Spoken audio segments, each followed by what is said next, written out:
அபிராமியே தாலாட்டும் சாமியே நான் தானே தெரியுமா? சிவகாமியே சிவனில் நீயும் பாதியே அதுவும் உனக்கு புரியுமா?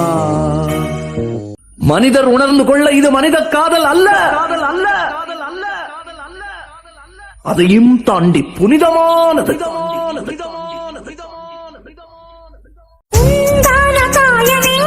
தன்னால பாதி போன மாயம் என்ன பொன்மானே பொன்மானே